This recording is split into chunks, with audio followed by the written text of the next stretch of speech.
সকালবেলা ঘুম থেকে উঠে রেডি হয়ে প্রচণ্ড গরমে হাঁসফাঁস করতে করতে এখন চলেছি মামার বাড়ির অন্নপূর্ণা পুজোয়। যতই গরম থাক তাই বলে কি সাজগোজ করব না বলো? তাই নতুন এই শাড়ি ব্লাউজটা পরে সকাল সকাল রেডি হয়ে নিলাম। আর আজকে যাচ্ছি আমি, মা, যোগ আর আমার হাজব্যান্ড। আর কি দুর্ধর্ষ গরম পড়েছে গো, এসি গাড়ির মধ্যেও একেবারে ঘেমে নিয়ে একসা হলাম। তো এখন চলে এসেছি মামার বাড়ির পুজোতে। আর এসে দেখলাম পুজো শুরু হয়ে গেছে। আমার মামার ছেলেই এই পুজোটা করে, আমার ভাই নিজেই হাতেই ঠাকুরের পুজো করে। তো এখানে ষষ্ঠী, সপ্তমী, অষ্টমী, নবমীর পুজো একই দিনে হয়। তো এসে কিছুক্ষণ এখানে পুজো দেখলাম। এই হচ্ছে আমার মামার বাড়ির প্রতিষ্ঠিত বিগ্রহ রাধা গোবিন্দ। আর ঠাকুরটা দেখো কি সুন্দর হয়েছে। তো এখানে এখন চলছে চণ্ডী পাঠ। কিছুক্ষণ পুজো দেখে তারপর গেলাম ঘরে একটু রেস্ট করতে।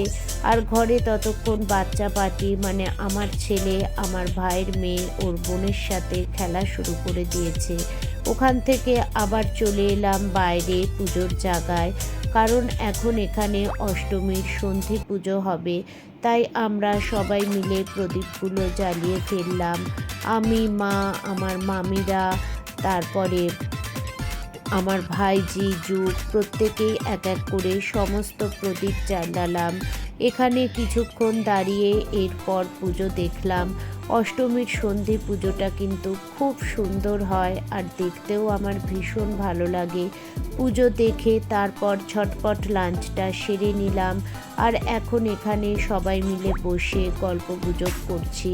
এই হচ্ছে আমার ভাইয়ের বউ আর আমার ছোট ভাইজি।